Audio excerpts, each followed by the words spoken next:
The borders of the national capital resemble a war zone.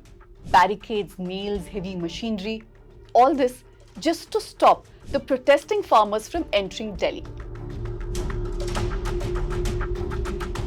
But despite the bad optics in an election year, the union government has stopped the farmers from entering the national capital, using tear gas, pellets, and even water cannons.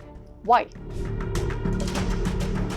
How is the government justifying its use of force against the farmers? Why is it that only farmers from Punjab, Haryana, and parts of Uttar Pradesh are protesting for higher MSP?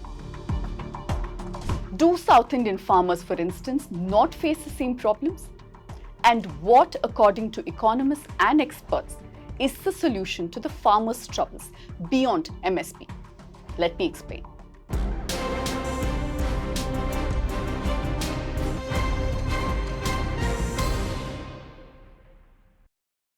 Let Me Explain, as the name suggests, is an explainer show where I take a close look at issues, controversies, and much more.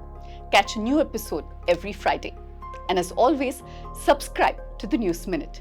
You get access to all our paywall content, both videos as well as well-researched long text stories, and you also get to come to our edit meetings where you can interact with us and give me ideas for my next episode. They face pellets, water cannons, and even drones that drop tear gas shells.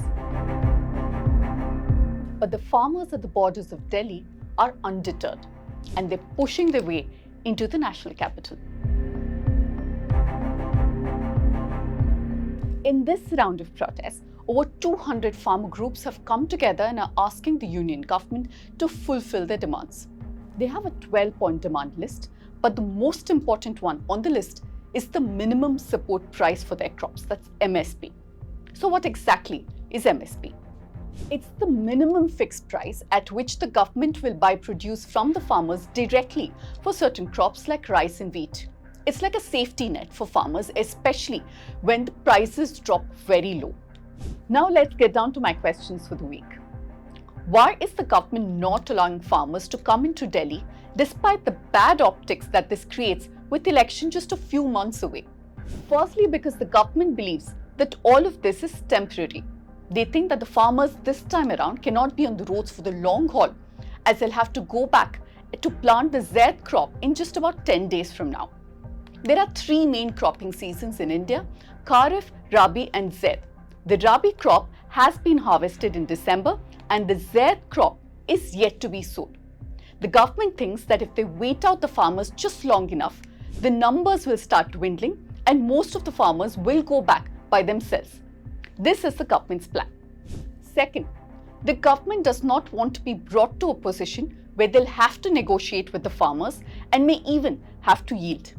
If the roads of Delhi are blocked, then the government will have to start speaking to the farmers more seriously, which is not something they want. Third, the original Samyukta Kisan Morcha, that is the SKM, which led the previous farmers' protest, is not on the streets this time around, not yet at least. Instead, a breakaway group called the SKM Non-Political is leading the protest this time. Big names like farmer leader Rakesh Tikayat have stayed away from these protests, so the government believes that this won't be as big an issue as it was in 2020 and 2021 when the farmers protested for 13 long months against the farm laws, forcing the government to take them back. And lastly, the bulk of corporate media can be trusted to project things from the government's point of view. Like last time, they'll paint the farmers as Khalistanis, anti-nationals, etc. And they believe that these strategies are enough to ride out this wave of protests. Indrashekhar Singh, who is a former director of National Seed Association of India, said the violence is a clear indicator that the talks have broken down between the farmer groups and the government. And he says that no viable solution has been reached despite 2 years of conversation. On one hand, the three union ministers deployed for negotiations with the farmer groups are continuing to hold talks, but simultaneously the government has deployed over 5,000 police personnel and even paramilitary forces at Sikri and Ghazipur.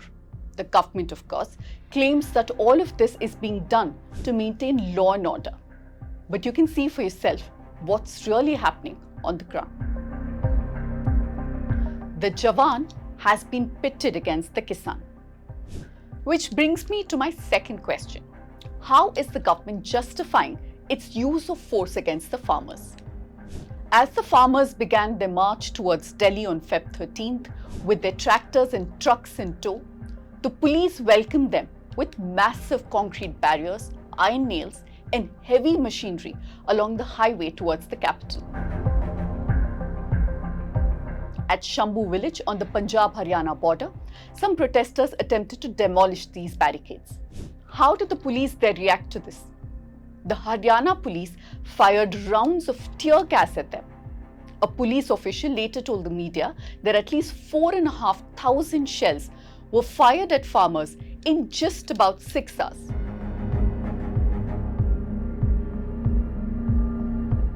In a first of its kind action, the Haryana government also deployed drones to reach deep and drop tear gas shells on farmers who tried to breach the barricades. Such great use of technology, really. The drones they used against the farmers were the ones meant to guard international borders with Pakistan and Bangladesh, but instead they were used to do this. Farmers have also alleged that pellet guns were used against them, but the Haryana police have denied this and have claimed that they've only used rubber bullets. At least 3 farmers have lost their eyesight and hundreds were hospitalized with injuries in the aftermath of the police excess. Gyan Singh, a 65-year-old farmer from Punjab, died after apparently suffering from a heart attack on Feb 16th morning.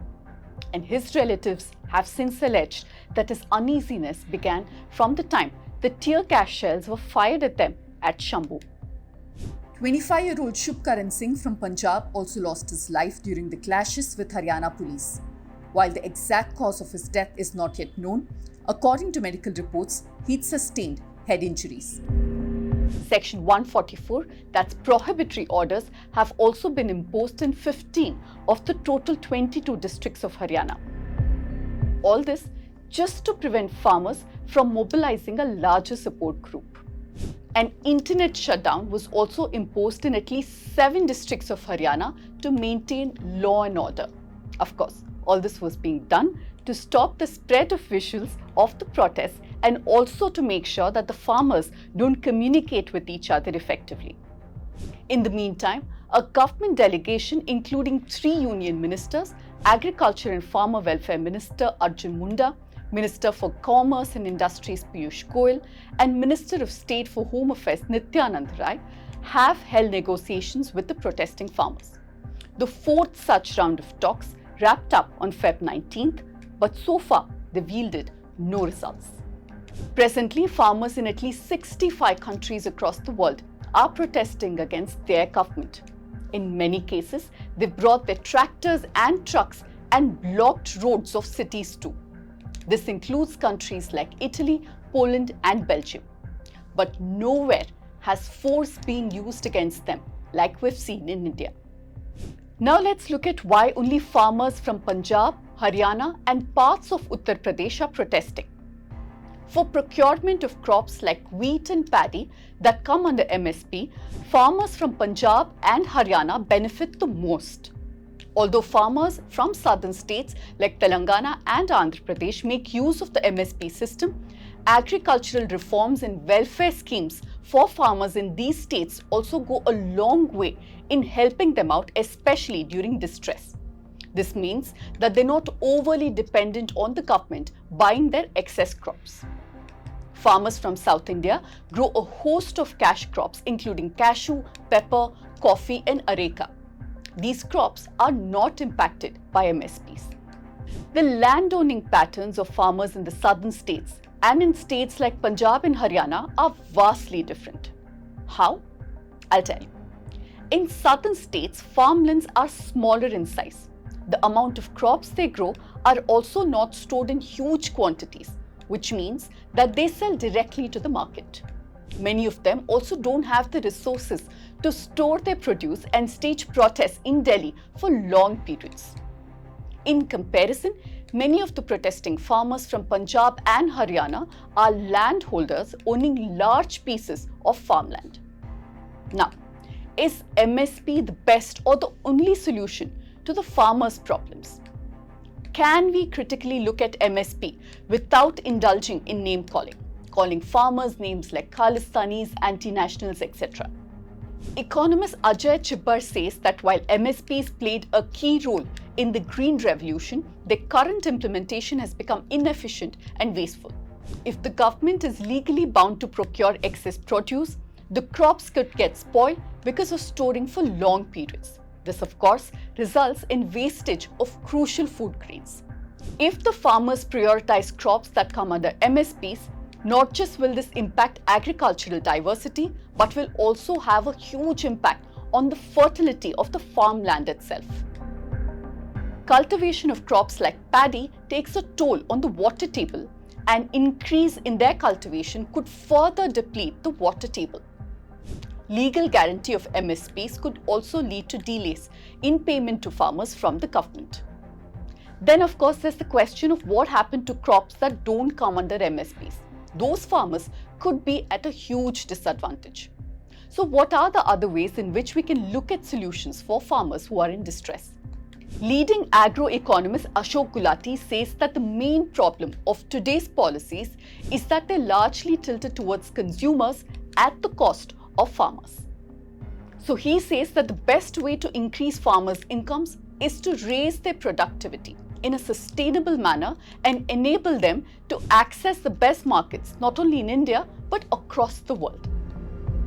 How to do that? Well, Ashok Gulati says one way of doing it is by removing all bans on agri-exports and stocking limits on private trade.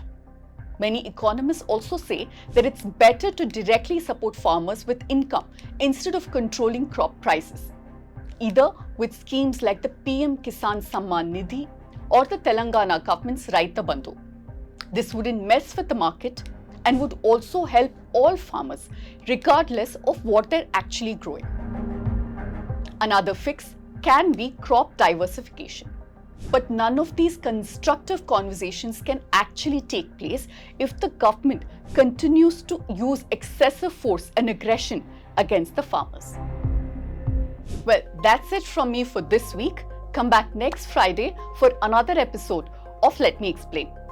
Also, don't forget to leave your comments in the comment section. Tell me what you like, tell me what I can do better. Also, make sure you like and share this video with all your friends and family. This week, News Minute celebrates its 10th year anniversary. Big number, a decade of independent journalism. It's not easy, but we managed to do it day after day only because we know we have your support. The support of our viewers and our readers. If you're not a TNM subscriber, if your subscription has by any chance expired or lapsed, you know what you have to do. There's a link in the description. Click on that and become a TNM subscriber today. I mean today. Because if you want journalism to be independent, then you have to support organizations like the News Minute. Thank you for joining me this week. I'll come back next Friday.